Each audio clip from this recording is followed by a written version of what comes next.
ကိုယ့်ရဲ့ Facebook account ကိုတခြားသူတွေကိုဝင်တုံးနေပြီလားဆိုတာကိုဝင်စစ်တဲ့နည်းလမ်းကိုပြပြပေးမှာဖြစ်ပါတယ် Facebook ထဲကိုဝင်သွားလိုက်ပါ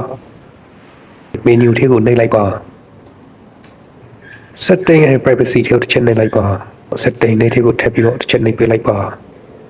Simo in account center ထဲကိုတစ်ချက်ထပ်ပြီးတော့နှိပ်ပေးလိုက်ပါ password and security ထဲကိုတစ်ချက်နှိပ်လိုက်ပါ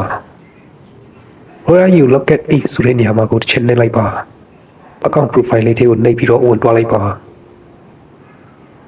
Okay ဒီလိုလေးပို့လာပြီဆိုလို့ရှိရင်တော့ကျွန်တော်တို့ရဲ့ Facebook account login ဝင်ပြီးတော့သုံးထားတဲ့ home အမျိုးအစားတွေ computer တွေ device အမျိုးအစားတွေကိုပြပေးနေမှာဖြစ်ပါတယ်အခုဒီမှာဆိုလို့ရှိရင်တော့ this device ဆိုတာတော့လက်ရှိဒီ account login ဝင်ပြီးတော့သုံးထားတဲ့ဒီ phone အမျိုးအစားဖြစ်ပါတယ်အောက်နားလေးက login on other device နေရာမှာကိုမသိတဲ့ home computer အမျိုးအစားတွေနဲ့ login ဝင်ပြီးတော့သုံးထားတယ်ဆိုလို့ရှိရင်တော့တေချာတယ်ကိုယ့်ရဲ့ Facebook account ကိုတခြားသူတွေကဝင်ပြီးတော့ခုသုံးနေတာဖြစ်ပါတယ်အဲ့တော့မိတ်ဆွေတို့ကအဲ့ဒီ phone computer အမျိုးအစားတွေကနေပြီးတော့ကိုယ့်ရဲ့ Facebook account ကိုထွက်သွားအောင် log out လုပ်မယ်ဆိုလို့ရှိရင်တော့ကျွန်တော်တို့မသိတဲ့ phone computer အမျိုးအစားတွေ login ဝင်ထားတဲ့နေရာတွေမှာနှိပ်ပေးလိုက်ပါ